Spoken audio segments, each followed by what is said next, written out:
Welcome top news today. President Trump has been saying for years that he could and would balance the budget. VucciAP Balancing the budget is the latest Trump campaign promise to fall by the wayside.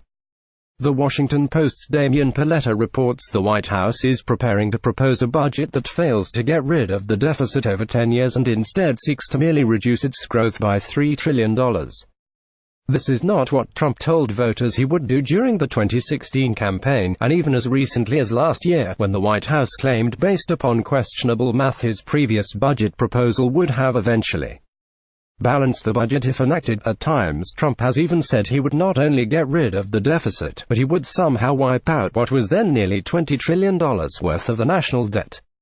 The latter proposal was never serious, but balancing the budget, i.e., getting to a situation in which the government takes in as much money as it spends for a full year, is something that has been Republican orthodoxy for some time. House Speaker Paul D. Ryan RWIs has even proposed budgets he said would eventually balance the country's ledgers through steep cuts. So the fact that President Trump is throwing in the towel on balancing the budget is notable. Republicans have the power to balance the budget now, and they're not even trying, despite this having been a rallying cry for their party and the Tea Party movement for years. What is most remarkable about this broken promise is Congress in all likelihood will not even try to pass Trump's budget. So he could basically propose anything he wanted.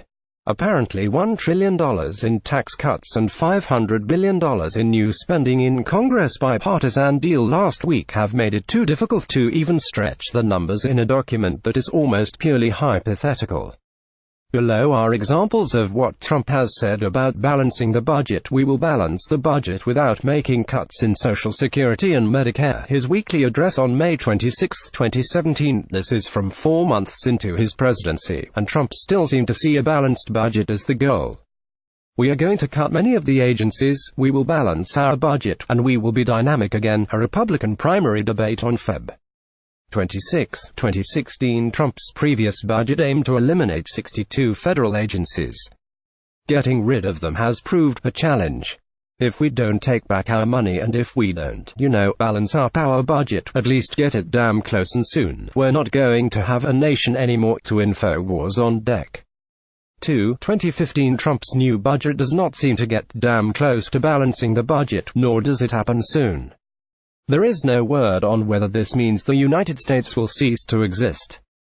When you start cutting, you're gonna balance the budget. Believe me, you're gonna balance the budget. So we have that October 3, 2015 rally. Not anymore.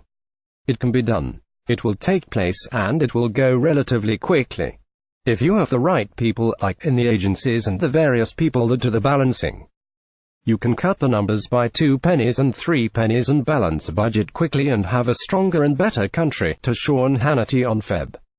22 and April 4, 2016. Again, Trump seemed to underestimate the deep cuts needed to balance the budget. He routinely suggested it was about waste, fraud and abuse, but he apparently has not been able to find enough waste, fraud and abuse.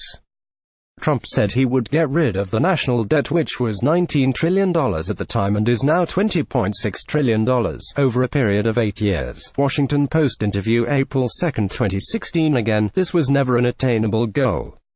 It would have required cutting more than half of the federal budget every single year, saving more than $2 trillion annually, which you cannot practically do without severe entitlement cuts and probably a popular uprising against the government. We can balance the budget very quickly. I think over a 5-year period. And I don't know, maybe I could even surprise you. To Sean Hannity on Jan. 21, 2016. It turns out the surprise is it will never happen on Trump's watch.